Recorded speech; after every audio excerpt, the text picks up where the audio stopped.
Assalamualaikum warahmatullahi wabarakatuh. Selamat sore teman-teman semua. Hari ini eh, Zoom Learning dibuka kembali ya setelah sekian minggu mungkin kita vakum dan kemarin sempat diisi dengan satu kegiatan yang memang tidak melalui Zoom tetapi melalui WA yang cukup menarik. Terima kasih sebelumnya Bu Desainer, dan untuk sore hari ini kita kedatangan narasumber. Sebenarnya nggak kedatangan ya, itu karena coach ini kan ditodong. Didatangkan. Didatangkan. Ya, coach ini ditodong untuk mengisi Zoom Learning Sabtu kita. Jadi hari ini Zoom Learning akan diisi oleh coach Yuana Lianko Irwansah. Ilianko ya coach ya? Yuana Ilianko Irwansyah. Beliau adalah founder daripada One Homey, Personal Transformation and Wellness Coach, serta Certified Mind Slim Coach. Kalau pengalamannya panjang nanti dibacain sama moderator. Jadi sebelumnya terima kasih banyak Coach sudah meluangkan waktu di begitu banyaknya schedule ya, akhirnya disisipkan untuk mengisi Zoom Learning di alumni TCKC 87. Mungkin untuk menghemat waktu, acara pada hari ini akan dipandu oleh Mbak Ninung, Ibu Desainer kita. Waktu sepenuhnya kami serahkan kepada Ninung. Terima kasih Sisil. Selamat sore teman-teman. Selamat sore Coach Irwansyah. Sebelumnya kami terima kasih sekali Coach sudah bersedia bertemu dan ngobrol dengan kami. Beberapa hari ini, akhir-akhir ini tepatnya. Akhir-akhir ini di masa pandemi dan di masa kita menjalani hari-hari sambil bekerja. Di sini banyak ada yang bekerja, ada yang ibu rumah tangga juga, gitu ya. Kita menghadapi berbagai situasi dan berbagai kejadian macam-macam sampai dalam menjalani hidup kita tuh kita sampai harus gimana nih, sebaiknya seperti apa nih, seperti itu. Nah, terus kemarin ngobrol sama Sisil, kebetulan Sisil, aku ada ini nih, Coach Irwansyah, mau nggak kalau kita ngobrol sama Coach? Oh, boleh banget, saya bilang gitu kan. Itu menarik sekali gitu. Nah, makanya ini sebenarnya amat membantu sekali buat kami untuk ke depan kami harus seperti apa. Ini tujuannya ya sebenarnya lebih ke kita kan punya moto Migunani Mitayani Miyayani. Nah, kita bisa mengatasi diri sendiri dulu, lalu kita bisa membantu sekeliling kita. Itu tujuannya.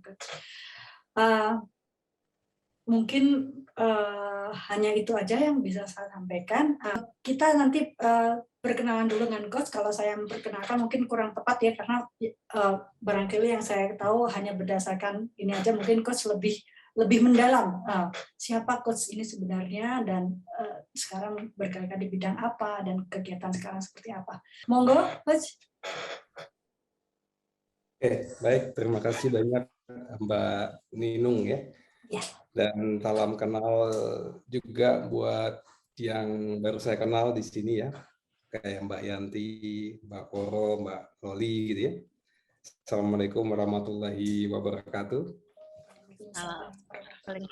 Dan selamat sore ya, mudah-mudahan kita juga sehat-sehat hari ini. Baik, tadi kalau diminta perkenalan diri ya saya mungkin singkat aja ya. Ini kan waktunya buat Anda ya, bukan buat saya. Saat ini saya punya adalah seorang coach, profesional coach gitu ya. Memang setiap harinya saya diminta untuk pertama satu jadi leadership, biasanya di leadership coach atau executive coach gitu ya. Ada yang melatih para leader untuk bisa punya skill coaching ataupun mereka yang kita fasilitasi untuk executive coaching ya. Kemudian berikutnya kebetulan saya sudah hampir jadi One Homey. Kita punya One Homey. One Homey itu ada sebuah wellness center gitu ya. Wellness Center itu nanti saya cerita Wellness Center itu apa gitu ya. Jadi di situ ada yoganya, kebetulan istri saya instruktur yoga, kemudian ada coaching, ada terapi, ya, kemudian setelah itu ada slimming program juga. Jadi intinya adalah sebenarnya tagline-nya dari One Home ini adalah mind, body, and spirit in harmony. Jadi bagaimana kita bahagia, mewujudkan kebahagiaan kita itu, bahagia yang sehat, holistik ya, dari pikiran, kemudian juga dari tubuh kita dan dari spirit kita, dan itu mestinya selaras, gitu ya. Nah, jadi pendekatan-pendekatan yang kita pakai adalah istri saya kebetulan yoganya, kemudian setelah itu saya dari mungkin dari cara thinking, yang mind and spirit gitu ya. Kemudian inilah ya, yang ini aja lah cukup ya, mungkin mudah-mudahan hari ini dengan pengalaman pengalaman saya juga dengan klien ya, baik klien yang mungkin datang dengan banyak hal gitu ya, bisa sharing kepada ibu-ibu kece ya, atau mbak kece ini. Nah mungkin saya pengennya tuh sebenarnya adalah hari ini kita lebih banyak diskusi gitu ya, jadi nggak satu saya, tapi kita lebih banyak mungkin menggali gitu ya. Jadi style mungkin adalah banyak interaksi, ya mungkin video cam ya boleh kita bisa diskusi lebih banyak mungkin ya. Nah mungkin saya mau pengen tanya nih, kira-kira pengen dapat manfaat apa nih? Kalau misalnya kita nanti selesai di 545 tadi, pengen bawa apa nih dari diskusi hari ini, perbincangan kita hari ini? Silakan, monggo. Ada yang mau mulai duluan? Monggo, Mbak Sisil. Manut coach-nya lah. Manut. Ini manutan geleman ya. Lah saya baru masuk orang saya itu manutan geleman Papa ikut. Apa mau? Kalau dari mungkin Bu Yanti atau Nung, apa yang mungkin diharapkan manfaat yang bisa diperoleh dari sisi ini? Kalau saya sih sebenarnya seperti yang kita obrolin tadi ya Coach, kita tuh mulai menghadapi seperti situasi tadi dibilang kayak Yanti tadi, banyak pasien yang udah mulai burn out gitu loh. Lalu seperti tadi dibilang kita luweh ya, sakarmu gitu ya, sakarmu atau loss gitu loh. Itu kan udah sampai di tahap yang apatis gitu ya. Nah, kalau bisa tuh kita jangan sampai ke situ, dan kita bisa membawa orang lain untuk tidak sampai ke situ gitu. Gitu kira-kira Coach. Bagaimana mengatasi untuk diri sendiri dulu gitu ya, supaya nggak burn out gitu ya. Istilahnya bahwa level energinya masih tetap terjaga di masa-masa pandemi ini, sehingga akhirnya bisa membantu orang lain lah gitu ya. Insya Allah terjaga ya Coach. Insya Allah terjaga ya. Makanya kita berusaha dengan hari ini mendapat sesuatu lah ya, dapat cara baru gitu ya. Silakan Bu Yanti. Ya, makasih Coach. Kalau saya sih mungkin kalau dari ilmu psikologinya lebih banyak teori kali ya. Kalau ini walaupun aplikasinya ada, tetapi mungkin saya berharap sih dengan sesi ini saya mendapat sesuatu yang baru dari Coach gitu ya. Terkait dengan tadi untuk saya pribadi gitu ya, walaupun nanti akan menularkan pada keluarga gitu ya, kepada orang lain, terkait dengan bagaimana mungkin merubah lifestyle gitu ya, sehingga situasi yang memang berubah demikian cepat di situasi pandemi ini juga kita bisa berdamai begitu. Oke, baik. Merubah lifestyle supaya kita merasa bisa berdamai dengan masa pandemi ini, Bu Yanti ya. Ya. Ya, oke, baik. Thank you banget. Ya. Yang lain monggo. Bu Waru ada, Bu Asti. Saya manut yang Yanti aja deh. Manutan. Mungkin kebiasaan baru itu ya Coach. Artinya kalau kata Mbak Yanti tadi ya, merubah tadi itu kan kita sekarang dihadapkan satu kebiasaan baru. Mungkin itu yang biar kita nggak terkaget-kaget, kita kuatkan kebiasaan tersebut gitu loh, Coach. Supaya kita kuat menghadapi situasi sekarang ini. Ya, jadi mungkin ya tadi Sisil udah bilang Enggak. ada kebiasaan baru, ada sesuatu yang baru yang membuat kita mungkin seperti gini, ada mungkin yang merasa kehilangan, entah itu family, entah tangga, mau tidak mau itu kena kita, imbas ke kita.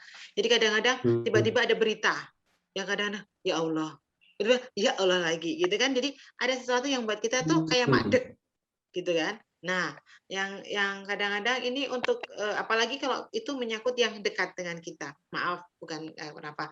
Nah, itu kadang-kadang untuk bangkit, untuk kayak gitu itu kayak kan ada agak berat gitu ya. Meskipun udahlah semua orang itu semua itu sudah dipanggil, sudah ditimbali Gusti Allah.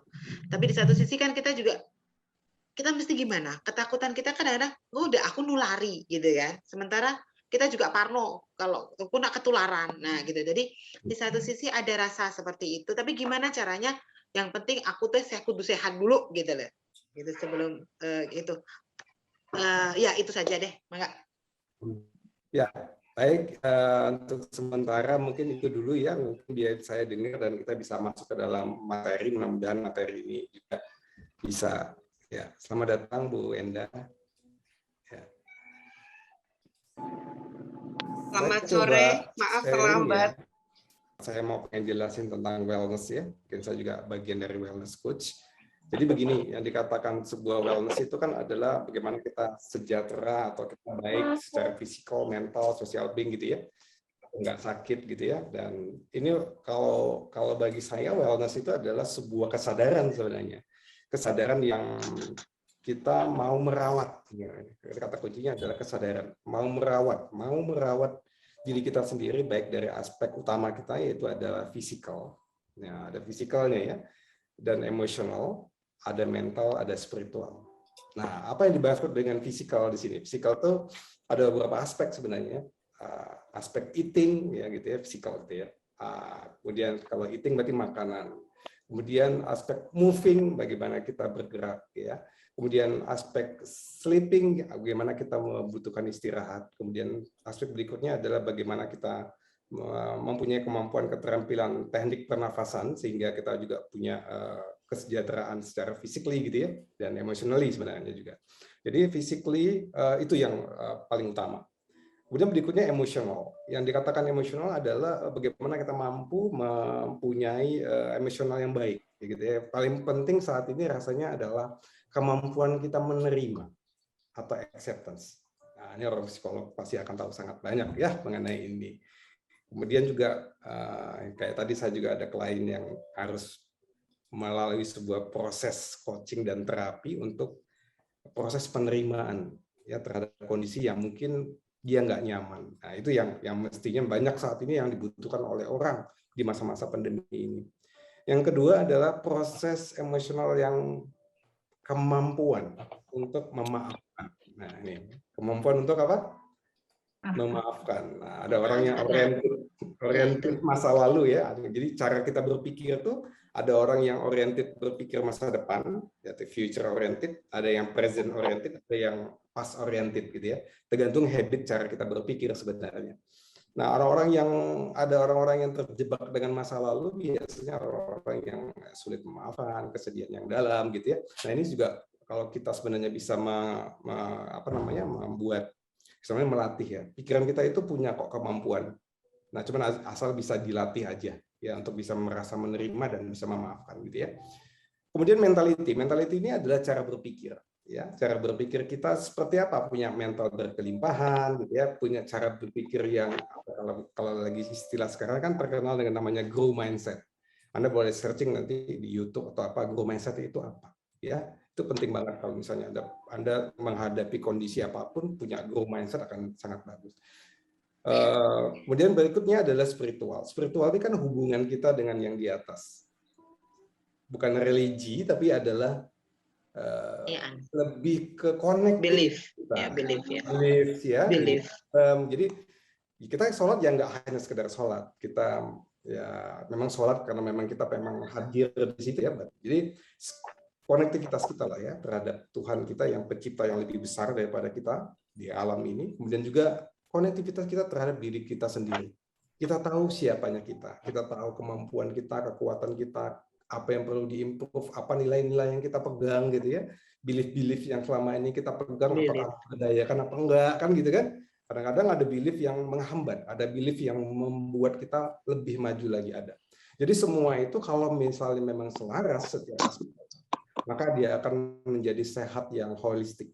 Itu disebut namanya wellness ya, biar tahu ibu-ibu di sini semua ya. Jadi jangan nanti kita nggak harmonis, jadi semuanya selaras. Di slide ini saya pengen tanya nih, nah boleh dicat ya, nah, silakan Anda ada cat kan di situ kan yang sebelah bawah, kalau nggak salah sebelah kanan ya, ada cat di situ, Anda tulis, mohon ditulis bagaimana sih perasaan Anda di masa pandemi saat ini. Yuk silakan dicat, saya pengen lihat. Oke, ada yang agak cemas ya, kemudian ada lagi yang ini campur aduk ya, maksudnya. Campur aduk itu oke. Kemudian khawatir ya, kalau galau tingkat dewa kadang-kadang gitu ya.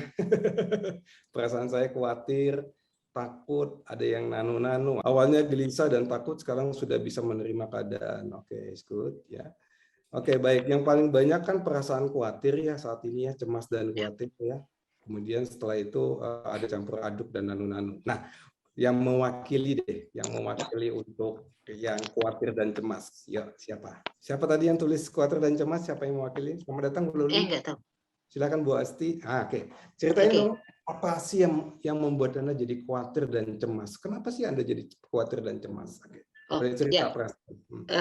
Kenapa saya mengatakan khawatir dan cemas? Karena kebetulan kita sama-sama, saya dan suami itu ngadepin orang seperti itu, apalagi suami saya. Jadi boleh dikatakan saya khawatir kalau suami saya juga tertular karena dia memang nakes. Jadi mau tidak mau dia selalu berhubungan dengan itu. Jadi buat saya juga khawatir. Saya sebagai istrinya, sebagai anak saya juga yang mungkin takut seperti itu. Apalagi saya juga sering turun ke wilayah. Jadi ada hal-hal yang buat saya khawatir kalau saya itu terkena, atau mungkin saya tidak mungkin OTG, maksudnya saya tidak sakit, tetapi mungkin saya terkena dan takutnya saya menulari ke orang lain. Itu yang buat saya khawatir, takutnya saya yang menulari ke orang lain. Dan ini apalagi ada beberapa tetangga, saudara yang sudah berpulang hanya karena pandemi ini, karena penyakit itu. Jadi kita juga khawatir kalau kita kena. Nah ini selalu membuat kita makan yang baik, kita berjemur segala macam. Takut kalau itu kena. Nah, itu perasaan saya. Ya, terima kasih. Ya, thank you. Makasih banyak, Mbak. Jadi lebih cemas kepada kondisi saat ini yang berhubungan dengan COVID-19 ya? Ya. Oke. Karena kita di depan ya, garda depan. Ya, ada di depan ya. Oke. Oke, yang mungkin yang mewakili rasa cemas dan khawatir ada lagi satu. Nah, silakan Bu Tersia. Nah, silakan. Maaf, Mas. Ilmuwan terlambat, maaf teman-teman, tadi terlambat mandi dulu habis Zoom ngajar tadi juga.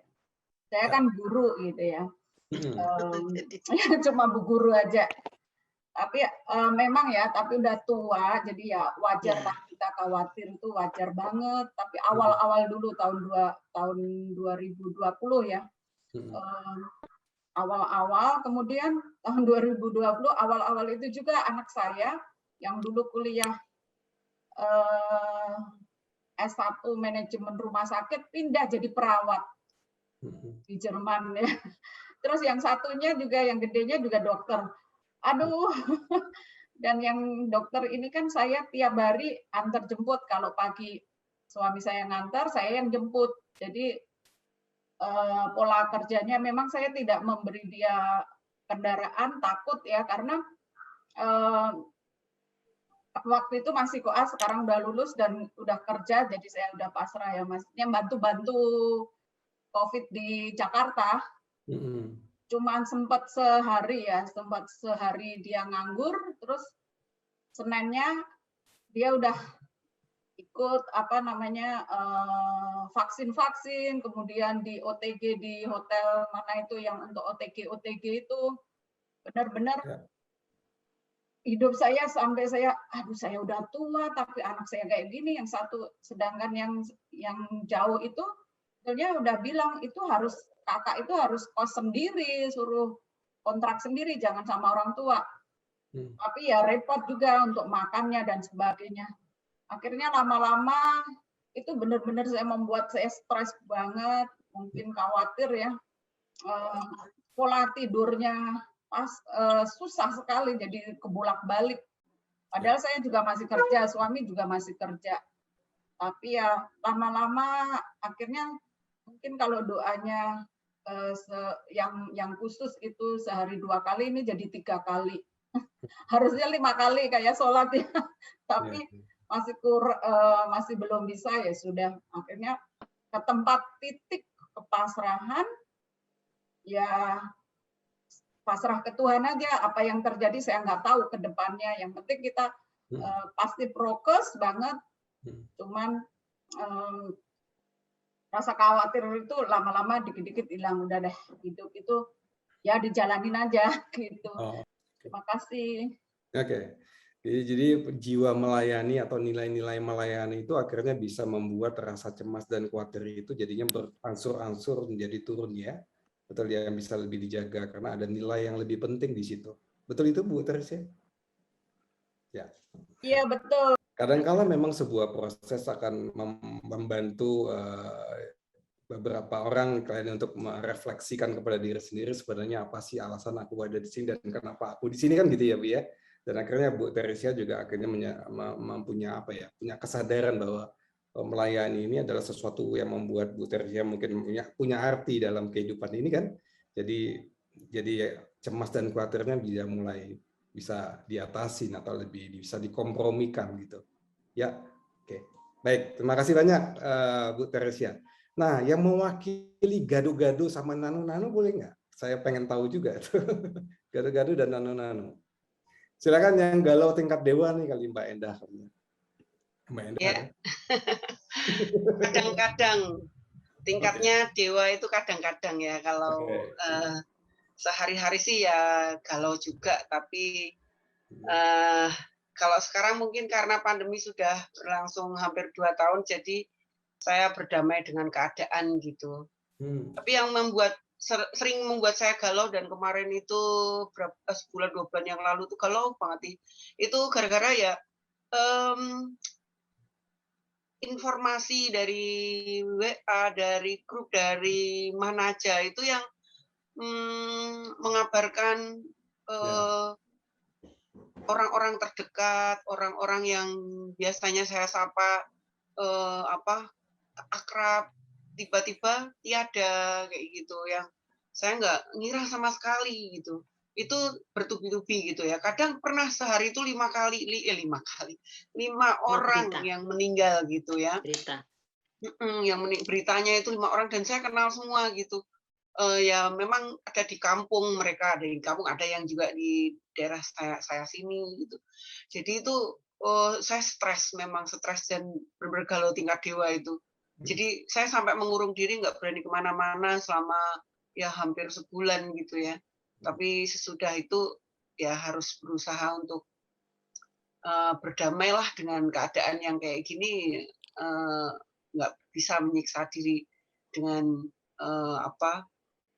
berita-berita yang seperti itu ya. Akhirnya ya sekarang sih nggak terlalu galau lagi ya. Galaunya mungkin hal-hal yang lain lagi, tapi yang pertama membuat saya galau itu karena berita-berita kehilangan teman gitu, atau orang tua, maksudnya orang tuanya teman-teman yang juga mungkin aku kenal juga gitu. Itu membuat saya sedih. Walaupun nggak kenal pun saya sedih, apalagi kalau kenal gitu. Itulah. Jadi bertumpuk-tumpuk gitu tuh di perasaan dan pikiran gitu. Itu saja sih. Baik, Bu Endah, makasih banyak untuk sharingnya ya. Jadi galaunya sudah pergi entah mana ya, kita juga nggak tahu ya. Mbak Endah juga nggak tahu. Galaunya udah hilang ya Bu ya. Dan ya. galaunya, ya ada, tapi tidak sampai tingkat dewa, paling tingkatnya baru tingkat SD gitu loh. Udah turun. Oke. Baik. Tingkat SD lah sekarang galaunya ya. Iya. Baik, mungkin saya akan sharing. Makasih banyak untuk yang sudah sharing. Saya akan sharing slide sedikit gitu ya. Nah, jadi kita ngomong tentang brain ya, kita ngomong tentang otak gitu ya. Jadi otak kita itu kalau ini beda, ini pernah di scan, jadi MRI gitu ya, bahwa otak yang kalau brainnya lagi depressed sama not depressed. Kalau depressed itu artinya kan sedih ya, sebagai sedih atau tertekan banget gitu ya. Sedih yang dalam gitu ya, kehilangan yang berlarut-larut, itu kan termasuk depresi. Nah, ketika ini dipoto gitu ya, ternyata ketika otak brain yang depressed itu sirkuitnya atau jaringannya itu nggak nyala, tapi yang not depressed nyala, lebih aktif. Apa artinya? Artinya bahwa ternyata kalau orang-orang yang depresi ini sama stimulasi otaknya itu tidak bekerja secara optimal. Ya, jadi akhirnya apa? Tidak bisa berpikir, tidak bisa belajar, tidak bisa beradaptasi, tidak mampu untuk menciptakan sesuatu gitu ya. Otaknya secara kinerjanya tidak jadi optimal lagi gitu. Nah, beda kalau orang yang nggak merasa, orang yang biasa-biasa aja, nggak depres, maka otaknya akan aktif ya. Ya, jadi dia mudah belajar, mudah untuk beradaptasi dan mudah untuk menciptakan sesuatu. Ya, ini bedanya antara brain yang kalau misalnya ada hal-hal yang kita streskan gitu ya. Nah, sebenarnya otak kita itu punya memang fungsinya adalah fungsi dasar dari otak kita itu adalah survival, bertahan hidup ya, bertahan hidup. Jadi otak kita itu punya dua fungsi ya. Pertama satu adalah fungsi radar namanya, yang kerjanya 24 jam untuk menangkap apakah ada bahaya atau enggak, aman atau tidak. Yang fungsi kedua adalah fungsi respon namanya. Ya, jadi kalau kerja 24 jam, kalau sampai dengan kita tidur juga, kecuali kita mati atau kita misalnya pingsan ya, atau kita koma, itu nggak bekerja sistem radar itu. Jadi kalau misalnya kita melihat bahwa atau kita merasa bahwa atau kita pikir bahwa ada bahaya, maka ada sistem respon yang otomatis yang akan muncul, yaitu fight, flight, atau freeze. Nah, contoh begini, kalau seandainya nih mbak-mbak atau ibu-ibu jalan di sebuah jalan di hutan atau di mana gitu ya, ketemu ular, apalah responnya? Otomatisnya apa? Tindakannya apa biasanya? Lari lah, Coach. Lari, kalau Kak Sisil lari. Yang lain? Teriak. Diam dulu. Hindar. Diam dulu. Oke, satu lagi? Yang lain? Teriak, dulu. menghindar. Menghindar. Oke. Nah, respon orang kan beda-beda tuh. Cara dia merespon secara otomatis. Jadi kalau misalnya ada yang ngomong bahwa lari aku menghindar, berarti dia adalah fungsinya adalah flight. Lari aja dia. Itu kita nggak mikir itu. Udah otomatis ya, otomatis namanya ya. Nah, kemudian ada lagi yang tadi Bu, kalau salah Bu, apa tadi ya Bu yang mengatakan diam gitu ya, nggak bergerak gitu ya, berarti ya. Ada orang justru yang ada orang yang memang kerjanya pawang ular malah ditangkapnya sama dia kan gitu kan. Jadi respon otomatis kita Lihat dulu. Ya. Nah, ada orang yang memang udah diserangnya ular itu disebut namanya fight. Dan biasanya muncul secara otomatis. Nah, karena memang fungsi daripada otak kita itu adalah untuk bertahan hidup atau survival ya. Nah, itu kalau ular kan nyata. Tapi gini, otak kita itu kadang-kadang kan kita pikir itu bahaya. Kita pikir apa? Bahaya. Nah, kalau kita berpikir itu bahaya, maka otomatis juga akan mengunci otak kita atau fight, flight, freeze ini akan otomatis akan aktif. Ya. Ada bahaya yang mengancam. Nah, maka otak kita akan punya ini fight, flight, atau freeze, gitu ya. Nah, gini, kenapa itu bisa terjadi? Karena di dalam tubuh kita itu, di dalam otak kita itu punya sistem respon. Ada dua sistem respon namanya ya. Sistem brain simpatetik dan parasimpatetik. Ya, sistem nervous system kita lah ya, gitu ya. Anggap kalau misalnya simpatetiknya warnanya merah gitu ya. Kalau yang parasimpatetik itu hijau gitu lah ya. Jadi kalau yang warna merah ini tuh adalah gini, pada saat kita tadi merasa bahwa tubuh kita defense, kita lagi sedang ada bahaya yang nggak aman, maka biasanya adalah yang terjadi pupil kita ya, kemudian nafas kita pendek. Betul ya, napas kita pendek, kemudian jantung kita berdetak lebih cepat, kemudian setelah itu pembuluh darah menyempit, ya, asam lambung juga naik, ada yang insulin juga naik gitu ya. Nah, ini yang terjadi dengan tubuh kita. tubuh kita merespon itu, ya, fight and flight. Dan dengan menggunakan sistem ini lebih banyak membuat energi kita habis. Kalau ini memang terjadi terus-menerus ya. Kalau kita stres, kalau kita merasa terus terancam, maka otak dan tubuh kita ini akan begini, ya, defense, dan itu akan membuat energi kita juga berkurang nantinya. Nah, sebaliknya kalau misalnya yang satu lagi, yang parasimpatetik gitu ya. Nah, ini adalah kondisi di mana dia rileks, gitu ya. Dia aman, merasa tidak terancam, gitu ya. Nah, ini sebenarnya adalah di mana kondisi otak untuk bisa lebih apa namanya, bisa belajar, bisa menciptakan sesuatu ya, pause and grow. Jadi napas kita itu jadinya normal, teratur gitu ya. Jantung kita juga berdetaknya lebih bagus gitu ya, normal juga. Kemudian asam lambung terproduksi juga, tapi juga dalam kondisi normal.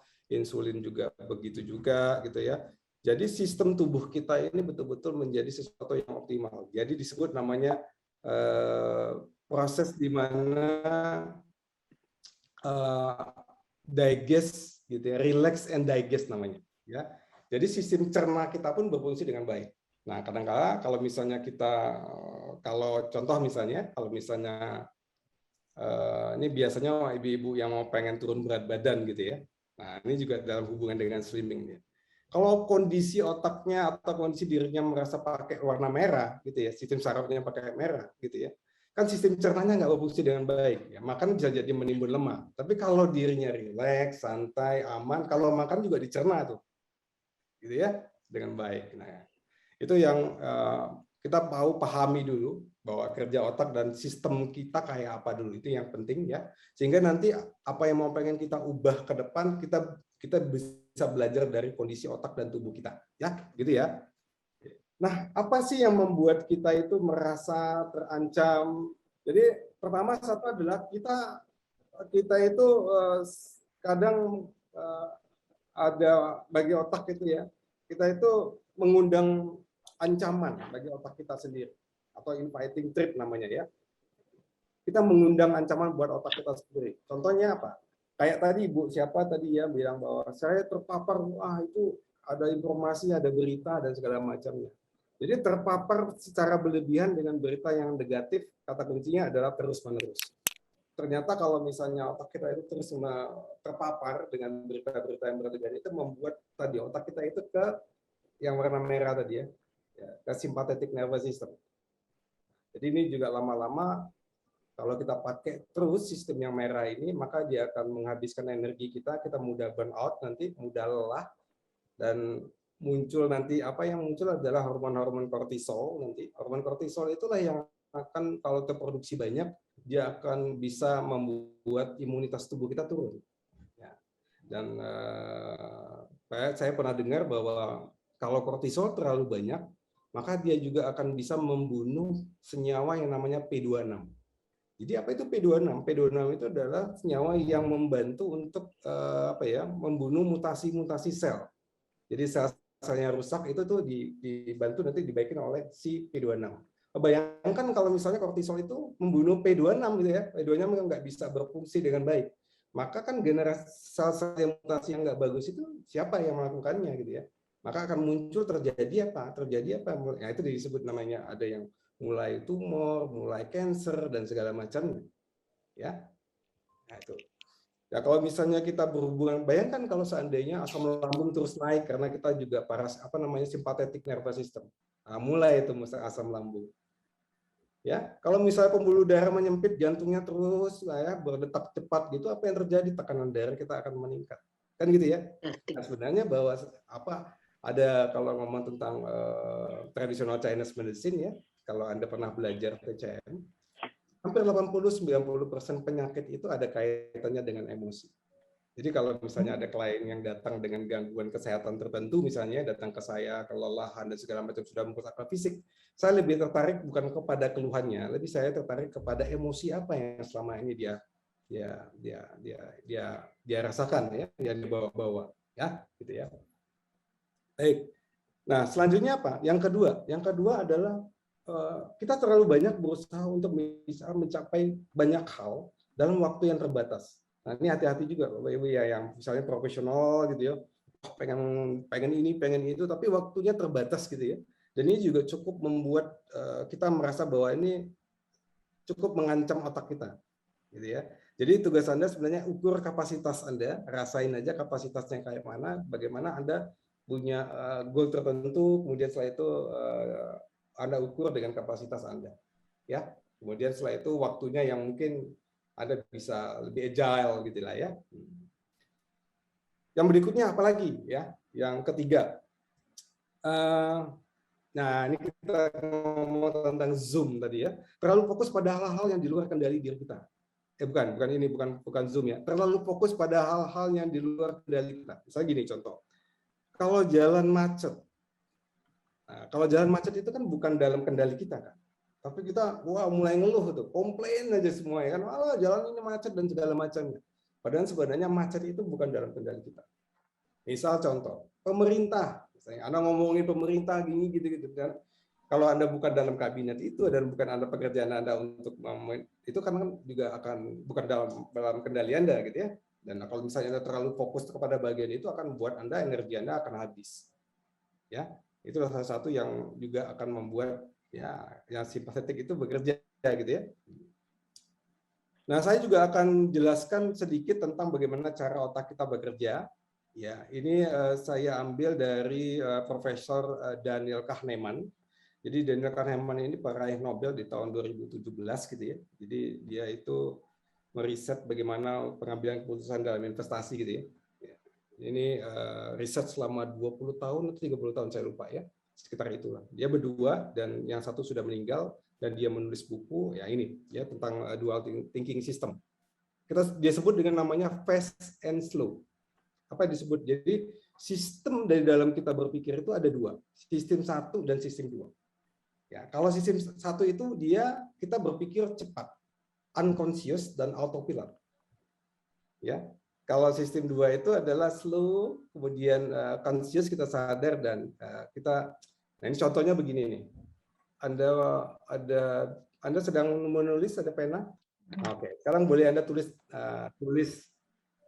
nama. Silakan Anda tulis nama. Udah selesai? Nah, oke. Sekarang coba Anda tulis nama dengan tangan kiri. Nah, sekarang saya tanya ke Bu Yanti, apa bedanya Bu Yanti dengan tangan kiri dan tangan kanan? Lebih lancar nulis pakai tangan kanan dan hasilnya lebih bagus karena terbiasa pakai tangan kanan. Yes. Pada saat itu Ibu Yanti menggunakan sistem 1, fast, unconscious, karena sudah kebiasaan ya, sudah menjadi skill. Nah, gitu ya. Kalau yang tangan kiri lebih apa tadi? Lebih lambat. Lebih lambat dan hasilnya jelek ya. Nah, dan hasilnya jelek, gitu ya. Dan ya itu karena nggak terbiasa, bukan menjadi skill ya, gitu ya. Harus butuh effort untuk ngerjainnya. Nah, Anda bisa bayangkan waktu dulu kan, Anda juga waktu SD kan belajar nulis juga begitu kan. Pelan-pelan gitu. Anda menggunakan sistem 1, sistem 2 tuh dulu. Ya, kemudian setelah itu terus berlatih, repeat terus, kemudian akhirnya menjadi sistem 1. Jadi unconscious jadinya. Ya, itu salah satunya. Sistem 1 ini 95% kita. Jadi kita tuh mengerjainnya banyak 95%. Energi kita, waktu kita, kapasitas kita itu dikerjain oleh sistem 1. Sisanya sistem 2. Intuisi, belief, itu adalah sistem 1. Nah, contoh nih ya, contoh. Tadi kalau misalnya tadi nulis nama, saya tanya tadi, Ibu Asti tadi nulis? Atau nulis nggak? Siapa yang nulis tadi? Yang lain? Nulis, Bu Yanti. Nah, Bu Asti nulis tadi, Kak Sisil nulis juga? Nulis. Nah, sekarang saya tanya, nulisnya boleh tahu, saya lihatin tulisnya saya stop share dulu ya, sebentar ya. Biar jelas nih, saya mau jelasin satu-satu. Coba. Jelek hasilnya. Jelasnya apa yang bisa dibaca? Apa dibaca itu? Oh, Sisil. Gitu ya. Oke. Nah, begini. Asti. Ya. Saya kan tadi ngomong kepada ibu-ibu semua di sini, tolong tulis nama gitu ya. Gunakan tangan kanan dan tangan kiri. Ya. Saya nyuruh tulis apa? Nama. Nah, siapa yang di sini yang nulisnya NAMA? Oh lah, aku nama aku Ada Oh nggak? salah, harusnya nulis NAMA nama. Hah? Ada yang nulis Harus. nama atau tulis namanya masing-masing? Nama masing-masing. Nama masing-masing. Ya, Anda menggunakan sistem 1. Refleks. Karena memang di dalam otak Anda mempersepsikan itu bahwa kalau Anda diperintah tulis nama, berarti nama Anda sendiri. Ya, 90% kita menggunakan sistem 1 dan 5% adalah kita gunakan. Apa fungsinya Tuhan karuniakan itu?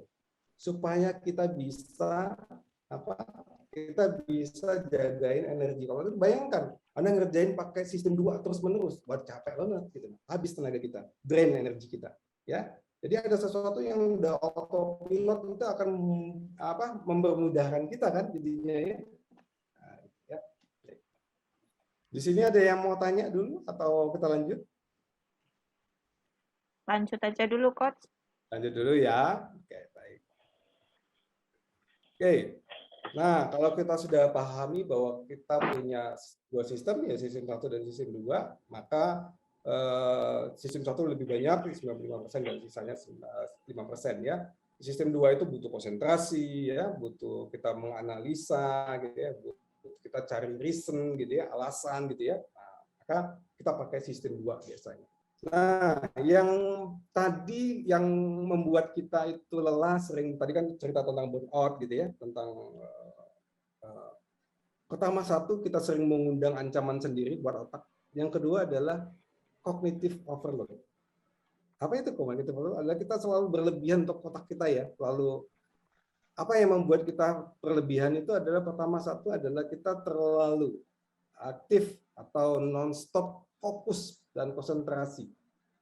Nah, ini contoh dari Zoom 1 ke Zoom kedua, nggak ada jeda. Kalau misalnya ada yang profesional begitu kan, sudah meeting 1 ditunggu lagi tuh meeting yang kedua, gitu kan?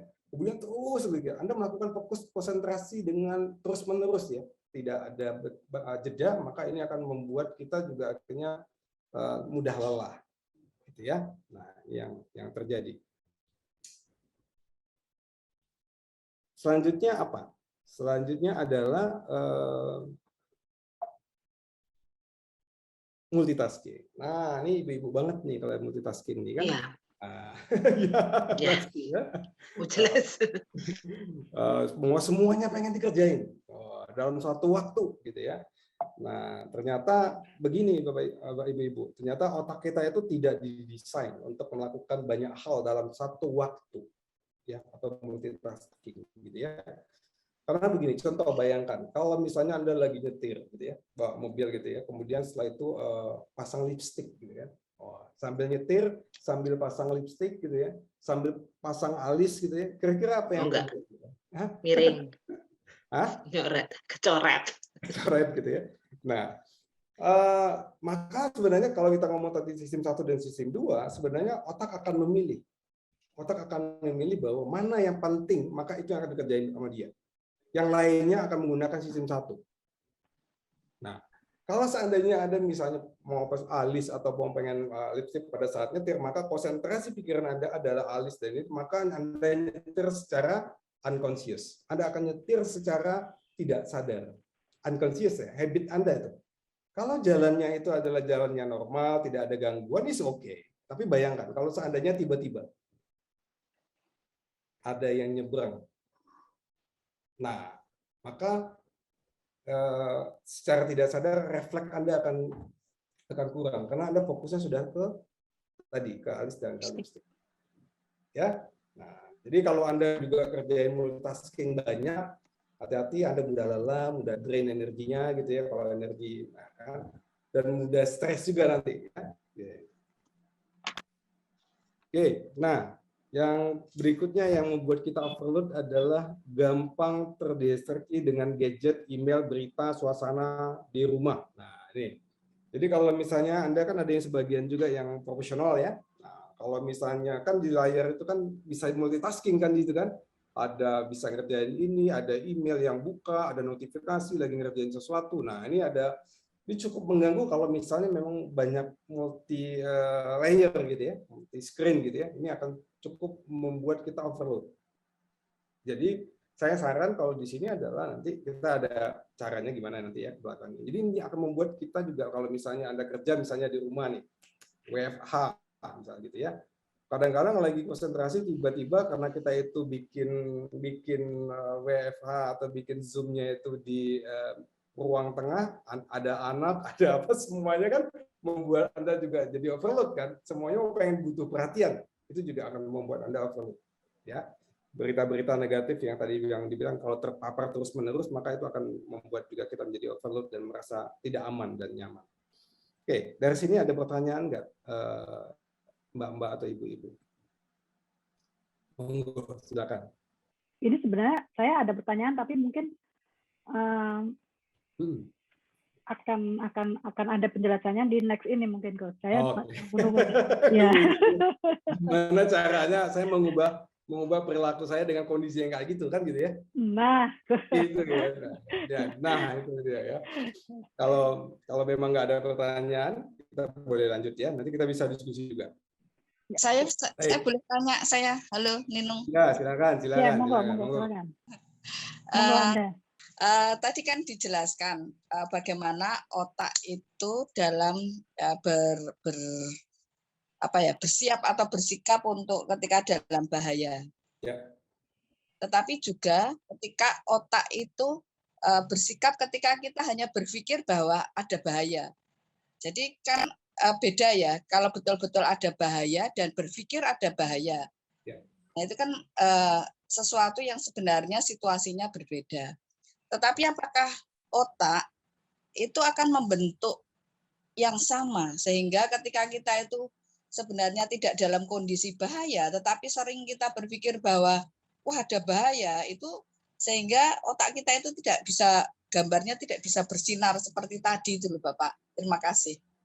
Ya, betul sekali panggilnya Mbak Anda ya. Nah, betul sekali Mbak Anda. Jadi Mbak Anda kalau kata-kata kalau kita pikir itu baik, jadi kita pikir itu kita garis bawahin ya. Kalau tadi kalau ngomong ada ular, ada harimau, ada apa, koa kan itu kan berarti memang betul-betul bahaya kan. Faktanya memang begitu. Nah sekarang pada saat ini paling banyak adalah mereka pikir itu bahaya. Tentu yang paling banyak misalnya pada saat ini ada klien-klien yang misalnya ngomong tentang anxiety, cemas berlebihan. Kan mereka pikir bahwa hidup dia itu bahaya. Dia pikir bahwa aku jadi apa ya nanti, hidupku kayak apa ya nanti, seperti apa ya kalau misalnya aku begini ya, kalau aku ketemu itu gimana ya, selalu itu gambaran-gambaran dalam pikirannya, selalu video-video kecemasan itu, kekhawatiran itu yang muncul dalam pikiran dia. Bisa jadi itu sebuah habit ya, habit cara thinking, habit berpikir. Orang-orang yang cemas dan khawatir adalah punya habit thinking berpikir future oriented. Apakah salah? Enggak juga, kan tentu kita harus punya goal ya, punya harapan ya. Tapi kalau misalnya kita sebut namanya gini, kita sebut namanya mental agility. Saya nggak tahu kalau misalnya punya kesempatan yang lain kita bisa explore lagi ya. Bisa ada latihan-latihannya. Nah, dalam sesi coaching itu biasanya ada latihan-latihannya untuk bisa melatih kemampuan otak gitu ya. Kita sebut namanya mental agility. Saya mungkin jelaskan di sini. Pakai whiteboarding boleh ya. Nah, pakai whiteboarding boleh ya. Nah, ini gini ya.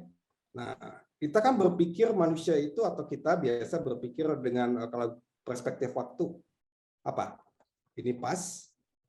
Ya kan? Ini apa? Present. Ini future. Betul gitu ya? Nah, betul gini. Nah, mental agility atau cara kita berpikir begitu ya. Ada orang yang orientasinya atau habit berpikirnya itu terhadap masa lalu, gitu ya. Terhadap masa lalu nih. Nah, ada yang positif, ada yang negatif. Kalau orang yang masa lalunya itu berpikirnya negatif, kira-kira apa yang muncul? Perasaan apa yang sering muncul? Bersalah. Khawatir.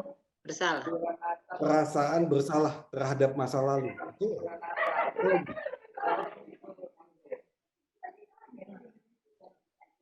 Sedih yang kan sedih. Kalau kehilangan masa lalu kan yang terjadi kan. yang tidak terlupakan, sudah kejadian udah lama banget gitu ya, diingat-ingat terus gitu ya. Maka yang muncul ada perasaan sedih, betul ya? Ya. Ya. Apa lagi kira-kira? Kalau misalnya ternyata ya gelisah, Trauma. apa? Trauma. Trauma. Oh ya, betul, trauma, depresi, luka batin, kecewa, luka batin. Nah, tuh, kecewa. Luka batinnya. Nah, sekarang kalau misalnya orang yang orientasi berpikirnya ke depan, kemudian negatif, kira-kira apa ya perasaan yang muncul? Khawatir. Kemudian ada lagi? Pesimis. Cemas. Itu yang muncul. Betul gitu ya? Takut. Betul ya? Ya. Nah, ini cara habit berpikir sebenarnya. Nah, coba bayangkan kalau misalnya habit berpikir kita adalah terhadap masa lalu, tapi yang positif. Kira-kira apa yang muncul? Kalau yang positif, bersyukur. Kalau yang positif misalnya, ciri-ciri orang yang masa lalu misalnya, kalau ketemu kawan lama itu senang banget ya. Ya bersyukur. Pengen reunian. Gembira. Happy. Gembira. Bersyukur di situ. Apa lagi? Itu di happy, gembira, optimis terhadap hidup. Gitu ya. Apa sih ternyata aku bersyukur aku sudah bisa mencapai ini dibandingkan yang dulu. Aku sudah belajar ini dengan kejadian itu, aku belajar ini ya. Dengan kehilangan aku belajar ini ya. Sedih mengajarkan aku apa? Ya. Kejadian itu, perasaan bersalah mengajarkan apa? Ya. Nah, jadi kalau kita ngomong tentang emosi itu akan banyak lah ya, maka cukup panjang waktunya nih ya. Nah, kemudian kalau misalnya kita future oriented-nya yang positif misalnya, apa yang terjadi?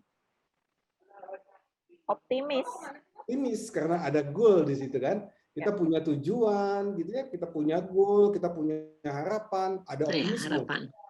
Apa lagi? Semangat. Oke. Ada semangat, ada optimis. Nah, gitu ya. Nah, itu ada positif negatifnya. Ada harapan. Nah, kalau yang menjawab pertanyaan tadi kan kita pikirkan ini semua kan. Kita berpikir berdasarkan dengan perspektif waktu begini nih. Padahal sebelum misalnya mengenai keadaan ke depan kayak apa? Siapa yang tahu keadaan ke depan? Cuman kita berpikir tentang keadaan ke depan sehingga muncul khawatir dan cemas itu kan. Nah, gitu. Nah, sekarang kalau misalnya present itu kayak apa sih? Nah, present ini ada juga namanya hedonis, ada yang present yang gini. Ada orang yang mikir masa saat ini sekarang, ya udahlah yang penting pokoknya hari ini ya hari inilah. Dia tidak memikirkan masa yang akan datang. Yang repot juga kan? Nah, kumaha. Kumaha gitu ya. Nah, gitu. Kumaha engke atau engke kumaha gitu kan? Nah, Kumaha engke. Apa artinya Bu kumaha engke? Gimana nanti? Gimana nanti? Nah, kemudian ada lagi yang mikir udahlah penting pokoknya hari ini ya duit yang ada hari ini ya udah. Pokoknya dia disenenglah menikmatilah. Pokoknya foya-foya aja dulu nggak mikirin masa depan. Nah, itu juga payah kan, agak repot juga kan. Nah, maka dibutuhkan sebuah agility namanya ya. Sebuah agile, kita ngelihat masa depan, masa lalu dan seperti apa. Nah, biasanya coaching akan bisa membantu ini ya, beberapa klien saya sangat bisa bantu dengan seringkali saya bantu dengan namanya mental agility namanya ya, mental agility. Ada proses yang dilakukan sehingga habit berpikirnya berubah. Habit berpikir berubah gitu ya. Kemudian perspektif berubah. Kalau perspektif berubah, artinya meaning-nya berubah kan. Kalau meaning berubah, perasaan jadi berubah, betul ya? Ya. Nah, gitu. Itu untuk menjawab pertanyaan yang tadi tuh. Bisa menjawab pertanyaan tadi kira-kira? Ya. Terima kasih. Ya, oke kalau gitu. Sangat menjawab ini. Sangat menjawab ya. Melampaui yang saya pikirkan. Monggo silakan. Yuk, masih ada lagi kah atau kita lanjut? Lanjut aja dulu. Lanjut dulu. Oke, silakan Coach. Lanjut ya. Kita lanjutkan lagi nih. Oke. Nah, gimana caranya supaya kita bisa pindah dari sebuah tadi nervous system yang simpatik, yang tadi ngegas saja terus ya, merah tadi ya, ke yang parasimpatetik atau yang hijau tadi, yang relax, ngerem gitu lah ya, pause dulu gitu ya. Nah, pertama adalah ada yang bisa kita lakukan dengan namanya teknik pernapasan. Jadi beberapa teknik pernapasan tertentu sebenarnya langsung bisa mengubah sistem saraf kita dari merah ke hijau, simpatetik dan nervous simpatetik ya. Mungkin saya belum bisa untuk coba untuk melatih Anda saat ini sekarang mengingat waktu gitu ya, kita juga belum selesai ini untuk beberapa slide ya. Mungkin kalau misalnya memang ada kesempatan lain, oke, kita bisa akan saya bantu latih Anda untuk bisa bagaimana mengubah atau melatih keterampilan berlatih betul dengan nafas ya. Kemudian bagaimana juga Anda bisa yang kedua berlatih nafas, berlatih namanya body sensing namanya. Body sensing itu gini, otak kita tuh punya namanya somatosensori di sini, jadi kayak bando gitu ya, dari kiri ke kanan gitu. Jadi ada somatosensori di situ. Sebenarnya tubuh kita itu selalu berkomunikasi kok sama diri kita, selalu berkomunikasi. Dia berbisik selalu, ya. Cuman ketika kita itu karena gaya hidup ya, karena kita stres, kita selalu mengabaikan apa yang pesan yang muncul dari tubuh kita. Sehingga apa? Sehingga tubuh kita lama-lama bukan berbisik lagi, dia teriak. Nah, ketika dia teriak, itu tandanya apa? Ya, Bu Asti? Sakit, protes, sakit, teriak. Ya, teriak. Karena kita nggak sensitif, nggak peka dengan tubuh kita sendiri. Nah, jadi ada teknik body sensing namanya, gimana kita bisa terampil sekali untuk bisa dari sistem pernapasan yang baik, kemudian kita bisa lebih peka dengan tubuh kita, sehingga kita bisa berkomunikasi kok dengan bagian-bagian tubuh kita, bahwa tubuh kita ini butuh ini loh, butuh itu loh, butuh ini loh, gitu ya. Gitu ya. Oke. Contohnya aja lah, kalau misalnya memang Tuhan itu memang menciptakan bahwa kita tuh memang berkomunikasi ya terhadap tubuh kita. Kalau kita lagi butuh energi, kita lapar, kita butuh makan. Tanda-tanda fisiknya apa? Lapar. Ya, lapar ya sinyal. Seperti apa sih ketika muncul lapar itu di tubuh kita? Perutnya keroncongan. Bunyi keroncong. Ya. Kukuruyuk. Lemas. Iya, lemas. Lemas dan segala macam. Nah, bagi orang yang obesitas, nih, kebetulan saya juga slimming coach gitu ya. Ternyata mereka tuh sulit loh untuk bisa mengetahui di level laparnya mereka, karena mereka tidak pernah merasa lapar selama ini. Mereka makan aja, kalau misalnya mereka lihat makanan, mereka makan. Kalau mereka lagi stres, mereka makan, gitu ya. Jadi mereka nggak connect sama tubuhnya. Itu contohnya. Contoh misalnya gini, tubuh Anda kayaknya butuh cairan. Tubuh Anda kasih pesan apa sih? Haus. Gitu ya. Kering ini nih. Nah, ada kering dan segala macamnya. Kita aware nggak, kita sadar nggak dengan itu lebih cepat gitu ya. Nah, kemudian setelah itu kalau misalnya Anda butuh istirahat nih. Kayaknya Anda butuh, dia kasih tanda apa? Dia kasih sinyal apa?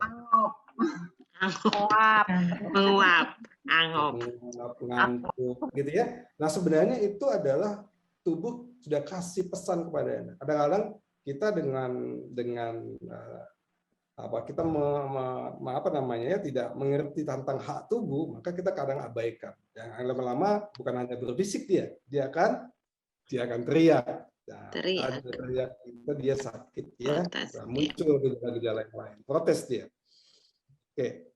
Nah, kalau Anda berlatih nafas dengan baik, ya ada sistem pernapasan tertentu, maka sama kayak sinyal otaknya di brain kita itu ketika dia rekam ya, gitu ya, maka dia sama kayak orang yang meditasi, ya. Otak bagian-bagian otaknya, jalur-jalur sirkuit otaknya itu nyala, aktif gitu ya, jadi bisa kerja dengan optimal gitu ya. Anda bisa gunakan otak Anda. Karena kan otak ini mesin ya buat kita ya untuk bisa menjalankan kehidupan ini, berpikir, belajar dan segala macam. Oke, yang kedua, gimana caranya? Caranya adalah begini. Kalau Anda bahwa kita itu kan nggak bisa bekerja alaminya, bahwa otak kita tidak bisa bekerja secara multitasking ya. Maka lakukan pekerjaan itu one by one, ya, one by one, satu gitu ya, dan berikan jeda.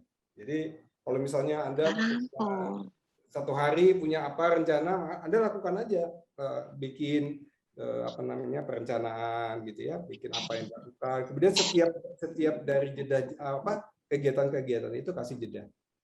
Misalnya contoh Zoom antara Zoom 1 dengan Zoom yang 2 misalnya. Nah, Anda boleh kasih waktu 15 menit gitu ya. Entah misalnya Anda keluar ke ruangan, udara atau minum sedikit atau minum kopi sedikit gitu ya. Jadi otak Anda juga rileks, kemudian setelah itu siap untuk berikutnya ya. Ya, dari situ. Jadi kerjain satu persatu ya. Dan ada kalau Anda ngerti tentang coba saya pernah belajar tentang Pomodoro. Jadi gini, kalau misalnya ada waktu 25 sampai 30 menit, istirahat sebentar 5 menit gitu ya. Kemudian kerjain lagi, sudah 4 kali baru istirahat agak panjang gitu. Jadi sehingga tubuh kita, energi kita terjaga. Ya. Berikutnya, nah usahakan kalau kerja satu aja layernya ya, jangan banyak-banyak semuanya mau pengen mentang-mentang mungkin apa namanya laptopnya banyak bisa screen gitu ya, wah semuanya ditampilin gitu ya. Nah nanti ada notifikasi ini nggak bingung, pindah ke sini, pindah ke sana, dan itu cukup jumping dan cukup menguras energi kita ya. Nah kalau punya WFH ya punya ruangan tertentu lah ya sendiri ya, gitu ya. Mudah-mudahan kalau bisa diatur sedemikian. Nah, berikutnya karena Anda mudah terpapar, kalau misalnya habit berpikirnya orang yang kalau istilah saya itu attach and detach. Attach itu ya orang yang baperan, mudah baperan. Ada sesuatu sedikit dipikirin banget. Nah, Anda ada kayak gitu ya. Nah, kalau mudah baperan gitu ya, mental belum kuat, Anda boleh coba untuk digital detox. Ya.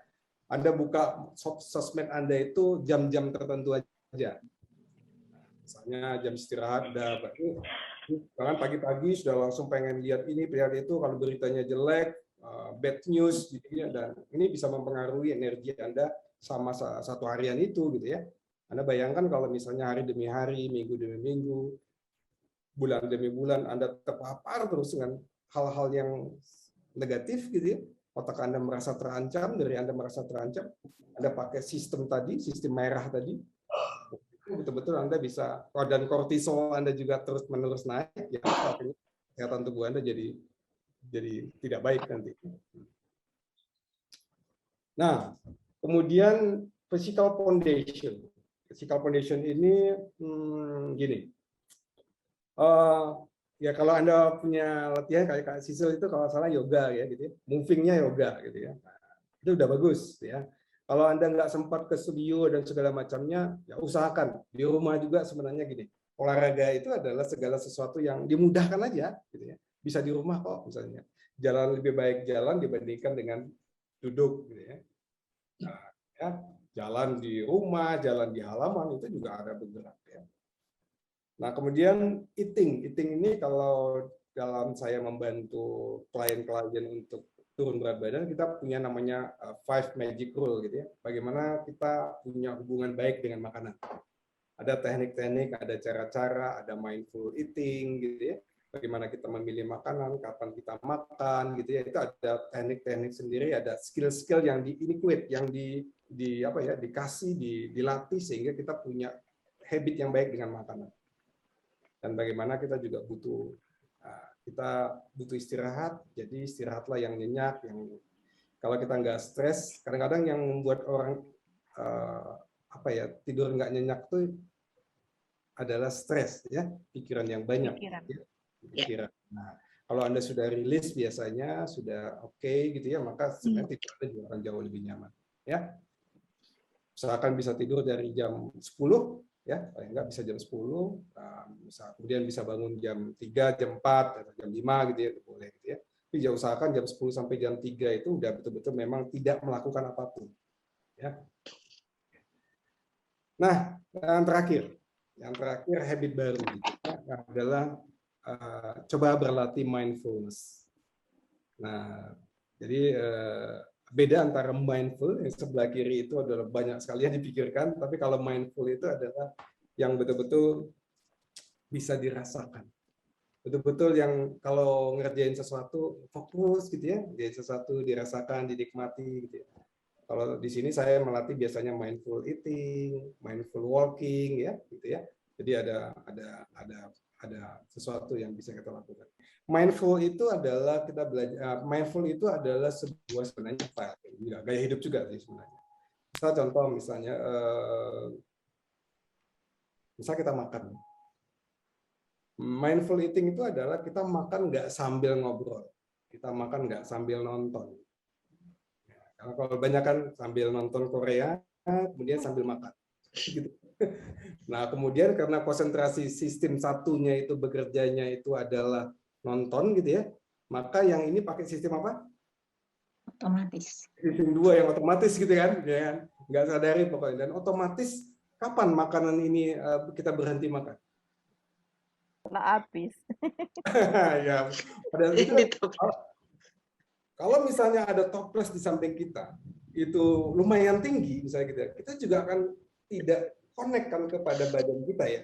Kita makan aja sampai Korea dan kalau sedih, kalau gembira ikut gembira, tapi kita terus makan gitu ya. Kalau kita terhipnosis dengan film dan cerita dari cerita itu kan, tapi kita tidak terkoneksi dengan diri kita. Kapan kita berhenti makan? Tubuhnya sudah ngomong tuh, cukup. Tapi karena diabaikan terus aja kan, tangannya kan otomatis tadi ya pakai sistem 2 kan. Nah, sudah toples habis baru berhenti.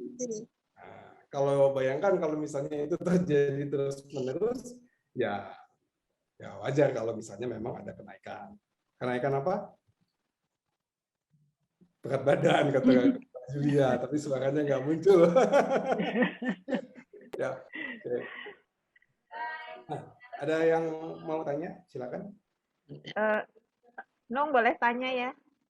Monggo, silakan. Coach, tadi ya mengenai bagaimana kita itu bisa peka ya, lebih aware menangkap sinyal ya. Itu kayaknya tadi kan penting banget ya, sinyal tubuh ya. Jadi bagaimana kita mengelola tubuh kita supaya tidak stres tadi kan, misalkan memang kita lelah, kita lapar gitu. Itu gimana caranya, Coach? Kadang-kadang kan kita mengabaikan itu lebih sering ya, apalagi perempuan gitu kan. Ya. Udah tar aja gitu kan. Itu gimana, Coach?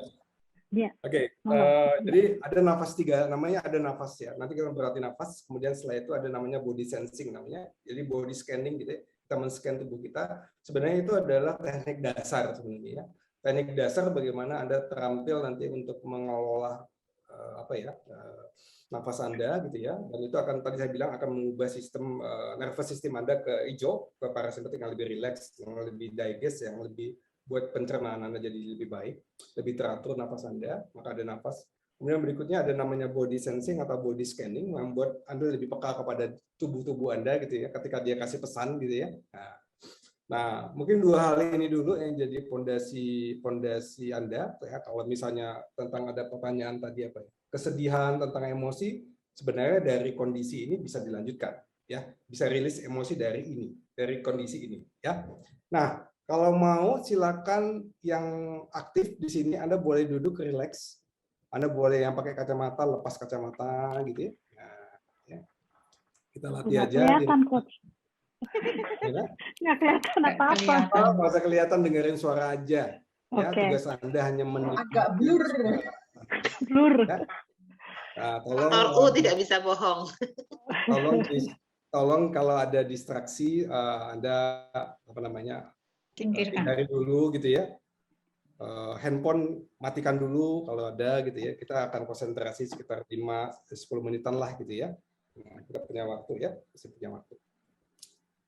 Oke, sudah ya, sudah oke, baik. Yang lain silakan ya. Kalau yang nggak aktif ininya, silakan Anda cari tempat duduk yang baik. Buatkan tubuh Anda rileks, duduk nyaman. Kemudian Anda boleh sekarang tutup matanya.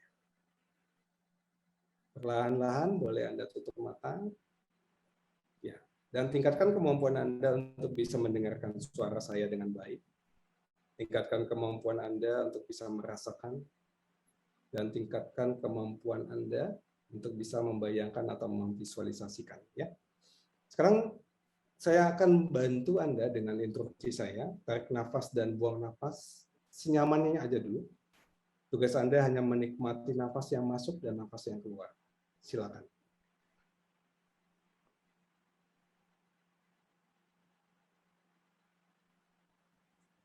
Mungkin nafas yang masuk lebih sejuk, nafas yang keluar lebih hangat. Tugas Anda hanya menikmati nafas yang masuk dan keluar.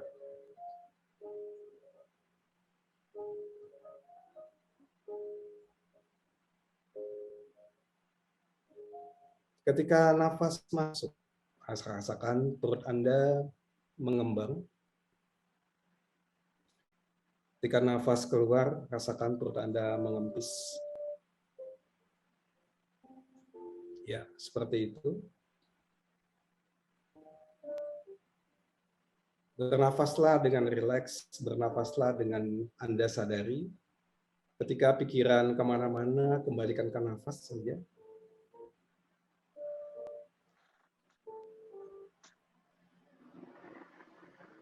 Dan sekarang saya akan bantu Anda untuk bernafas yang lebih dalam dan nafas yang lebih rileks. Membuat tubuh Anda akan semakin santai, sistem nervous system Anda akan mudah lebih rileks lagi. Silakan nanti Anda akan menarik nafas dalam ketukan 3 dan membuang nafas dalam ketukan 5, lebih panjang gitu ya. Yuk, mari sekarang dalam hitungan ketiga, tarik nafas 1, 2, 3. Silakan tarik nafas Anda. 1, 2, 3. Dan buang nafas 1, 2, 3, 4, 5. Tarik nafas lagi 1, 2, 3. Dan buang nafas 2, 3, 4, 5. Tarik nafas lagi 1, 2, 3, dan buang nafas 2, 3, 4, 5. Dan silakan Anda menghitung sendiri saat ini dengan ketukan yang sama dan membuang nafas dalam ketukan 5. Tarik nafas dan buang nafas. Buat 3 kali putaran saja. Bagus sekali. Konsentrasi dan fokus pada pola nafas yang kayak gini, seperti ini. Biarkan tubuh Anda akan terbiasa dengan nafas yang kayak gini, seperti ini. Dan rasakan Anda mungkin lebih santai, lebih rileks. Dan Anda boleh saat ini sekarang konsentrasi Anda, biarkan nafas Anda berjalan otomatis seperti ini. Konsentrasi Anda sekarang pada bagian kepala. Taruh pikiran Anda di bagian ubun-ubun. Rasakan ubun-ubun kepala Anda. Apapun rasa yang ada muncul di bagian ubun-ubun Anda, rasakan saja, amati. Turun perlahan ke bagian kening Anda sekarang ini. Apapun rasa yang muncul di kening Anda, amati saja. Biarkan Anda fokus dulu ke bagian ini. Turun perlahan ke bagian alis dan kelopak mata Anda. Rasakan otot-otot kelopak mata Anda. Mungkin lebih santai, mungkin lebih rileks. Semakin Anda bisa rasain, semakin Anda peka, bagian-bagian itu akan rileks dengan sendirinya. Turun perlahan ke bagian pipi kiri, pipi kanan, rahang kiri, rahang kanan. Anda bisa rasakan hidung Anda bisa merasakan mulut Anda, lidah Anda, bibir Anda, dan turun perlahan ke bagian dagu. Anda bisa rasakan seluruh wajah saat ini. Bagus, seperti itu. Nikmati apapun rasanya, amati saja. Tugas Anda hanya mengamati. Anda akan jauh lebih peka. Sekarang bagian belakang kepala. Rasain apapun yang muncul di situ. Entah itu denyut-denyut, Entah itu apapun yang muncul, amati aja. Turun perlahan ke bagian leher saat ini, leher belakang, leher depan, bahu kiri dan kanan, siku Anda, pergelangan tangan Anda, telapak tangan Anda, punggung tangan Anda, dan ujung-ujung jari tangan Anda. Anda boleh gerakan ujung-ujung jari itu, sehingga Anda bisa rasain. Bagus sekali. Sekarang Anda bisa rasakan sensasi yang seperti ini, lebih peka, lebih nyaman di bagian dada Anda.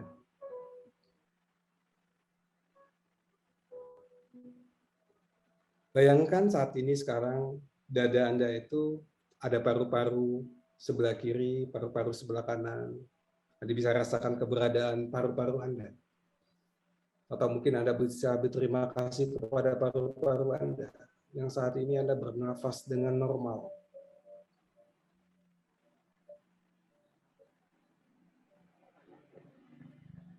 Kemudian di paru-paru sebelah kiri atau dada sebelah kiri, di situ ada jantung. Anda bisa rasakan keberadaan jantung di situ. Atau bahkan mungkin Anda ingin mengucapkan terima kasih kepada jantung Anda yang berdetak otomatis, ya, yang menyebarkan darah ke seluruh pembuluh darah Anda. Perlahan-lahan dari jantung turun ke bawah, ada lambung di situ. Lambung Anda kemudian terhubung dengan usus besar, usus kecil, kolon, dan anus Anda. Di perut sebelah kanan, di situ ada dada sebelah kanan turun ke bawah, di situ ada hati, ada liver, ya, ada pankreas. Kemudian Anda bisa rasain juga di belakang pinggang Anda ada ginjal terhubung dengan saluran kencing Anda. Anda betul-betul merasakan ada organ-organ tubuh yang berfungsi di tubuh Anda. Anda bisa rasakan saat ini juga punggung atas, punggung tengah, dan punggung bawah.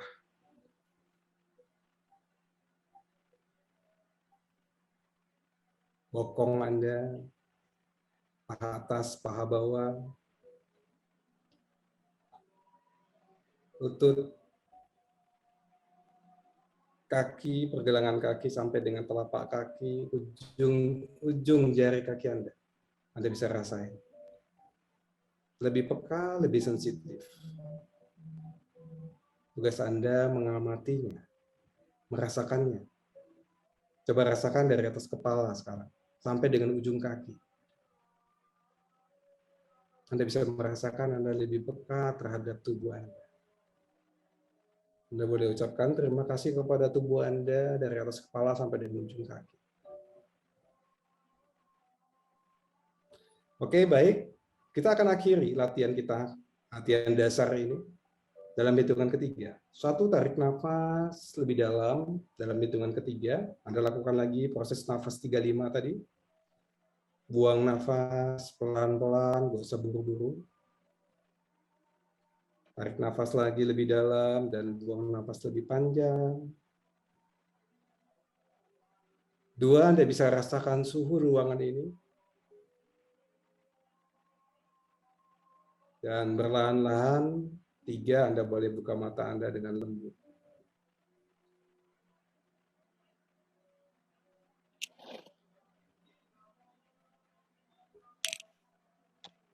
Pengalaman apa yang muncul? Ngantuk. Ngantuk. Responnya ngantuk. Ya. Jadi mungkin tubuh Anda lagi butuh istirahat gitu ya. Tapi memang kondisi pada saat kita begitu biasanya akan ada juga kondisi yang bikin kita rileks gitu ya. Yang lain ada yang muncul? Sedih, Coach. Sedih. Halo? Dalam rileks itu, tapi terbuang kesedihan itu ya pelan-pelan. Oke, ya. Jadi ya tujuannya gini. Nanti kalau misalnya Anda latih aja tiap hari gitu ya. Misalnya bangun pagi gitu ya. Anda latih nafas 35-nya. setiap hari, ya, tiap hari Anda latih, biar nanti pernafasan Anda dengan normalnya seperti itu. Itu jadi cara nafas yang menggunakan jalur hijau tadi kan, lebih rileks, lebih digest gitu ya. Lakukan terus hari demi hari. Ya, kalau dalam apanya kan untuk supaya dapat buat kebiasaan, lakukan 21 hari berturut-turut tanpa putus.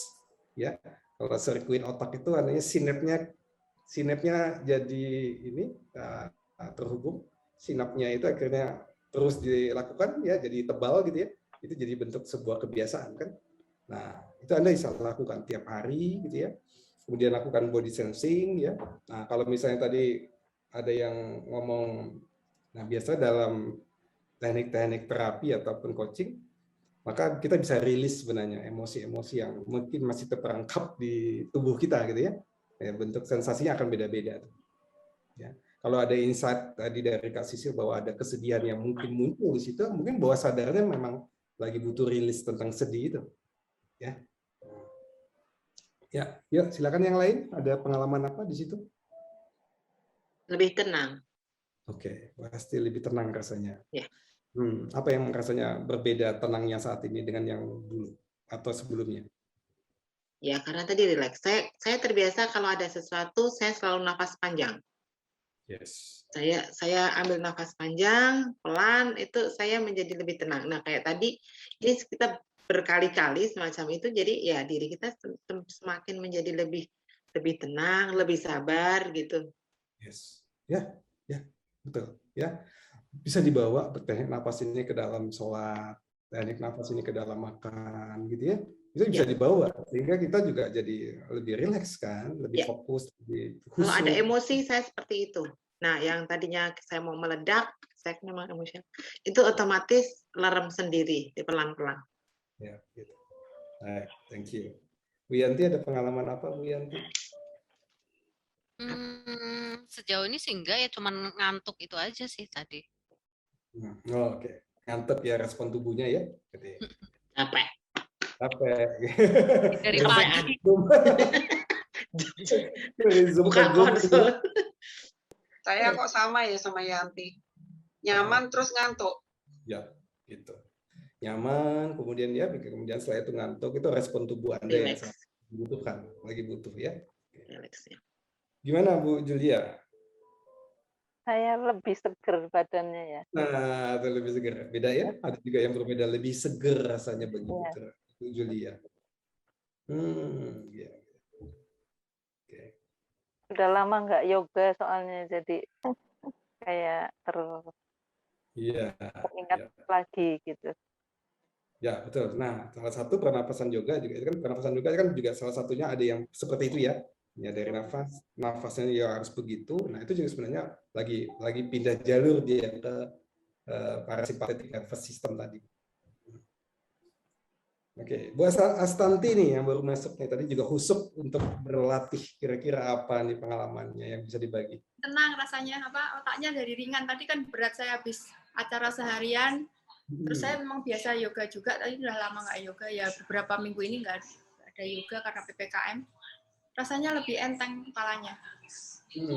Rasanya lebih enteng. Good. Bagus ya, bagus sekali. Thank you banget untuk ininya Bu Astanti. Baik, mungkin kita akan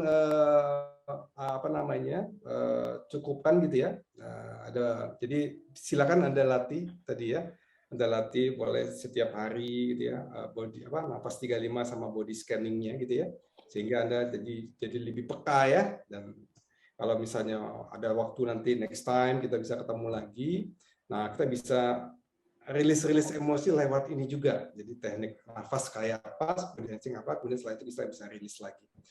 Nah, mungkin pertanyaan terakhir bagi saya buat ibu-ibu di sini ya. Senang saya bisa bagi-bagi manfaat hari ini. Kira-kira manfaat terbaik hari ini apa ya? Monggo, silakan. Kalau saya sih Coach Nung, boleh ya. Kalau saya mungkin banyak hal yang kita peroleh ya dari paparan Coach hari ini, bagaimana kita mengelola pikiran kita ya. Gitu. Satu itu kan. Bagaimana kita menjadi tidak stres gitu. Kayak tadi ibu-ibu kan multitasking ya, itu biasanya yang mau mengerjakan ini itu dalam waktu yang bersamaan. Nah, itu seringkali pekerjaan satu dengan yang lain nanti ngerjain satu, ngerjain yang kedua, yang satu tuh lupa, ditinggal, ngerjain yang kedua, ngerjain yang ketiga, karena diburu waktu ingin cepat selesai ya. Tadi terus kita dapat satu cara, rupanya harus ada jeda dalam melakukan hal itu. Mungkin kalau saya sih itu ya yang didapat gitu kan, bisa mengelola pikiran kita dengan baik gitu kan, menguatkan habit kita yang lebih baik. Betul, betul. Kalau misalnya ada 3 habit baru yang akan dilakukan oleh Kak Sisil ke depan, 3 habit apa ya? Kalau saya itu pertama berdamai dengan keadaannya, Coach. Itu yang pertama ya. Ini kan merupakan kebiasaan baru gitu kan, supaya kita tidak cemas dan tidak khawatir dengan keadaan pada saat ini. Yang kedua, mengenali sinyal-sinyal dari tubuh kita gitu kan, supaya ya tadi tubuh kita nggak protes, kemudian stres nggak banyak muncul. Itu yang kedua. Kemudian yang ketiga, yaitu Coach tadi melakukan jeda ya dalam melakukan pekerjaan, jangan terlalu, kadang-kadang nih ibu-ibu kan ambisius ya, ini mau pergi jam segini harus selesai nih pekerjaannya, ini. Ternyata itu juga bukan membuat pekerjaan itu lebih baik, tetapi itu menambah stres ya bagi tubuh kita. Jadi mungkin pelan-pelan kita bisa memanage apa yang akan kita lakukan.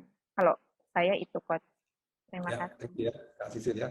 Oke, satu orang lagi kali ya, yang saya minta mungkin apa manfaat terbaik yang dirasakan atau manfaat yang bisa diambil dari sesi hari ini. Monggo, satu orang. Boleh saya? Silakan, Mbak Nining. Tadi saya baru tahu bahwa otak itu salah satu sensor kita untuk kemampuan kita untuk bertahan hidup, sehingga kadang-kadang sensor kita, otak kita itu mempengaruhi sistem dalam tubuh kita. Nah, dengan mengetahui ini tadi, jadi kita itu mengelola otak kita supaya terbiasa untuk tidak berpikir cepat ya, tidak berpikir dengan cara cepat, tapi kombinasi dengan cara yang tidak lambat tadi. Yang kedua adalah tadi seperti kata Sisil adalah mengenali sinyal tubuh ketika kita sudah memerlukan untuk kebutuhan tubuh kita tuh harus peka gitu. Yang ketiga adalah yang tadi itu kalau menurut saya itu seperti healing ya. Jadi seperti kita tuh harus tiap-tiap memerlukan vitamin dalam tubuh kita itu aja bernafas tadi gitu. Kita dengan merelekskan diri kita supaya kita tetap ada asupan buat tubuh kita. Gitu sih. Benar tidak ya? Baik, kalau gitu pas jam 6 kurang 4 menit. Monggo, saya terima kasih banyak udah kasih kesempatan dan salam kenal semua yang ada di sini ya. Bu Teresia, Bu Asti, Bu Enda, Bu Yanti. Ini hari ini bermanfaat sekali buat kita ya. Banyak hal yang kita tidak ketahui dan banyak hal yang bisa membekali kita untuk kedepannya itu menjadi lebih baik. Dan seperti tadi yang saya inginkan, mungkin juga teman-teman inginkan, kita tidak hanya berguna buat kita juga bisa menularkan untuk sekeliling kita. Gitu. Terima kasih banyak untuk Coach Irwannya yang sudah membekali kita dengan pengetahuan yang lebih buat kita, jadi kita mempunyai nilai yang lebih dari yang kemarin-kemarin. Begitu. Nanti kita sebelum pamit foto bersama dulu ya dengan Coach Irwansa. Kece 87, Migunani, Mitayani, Mia Yeni.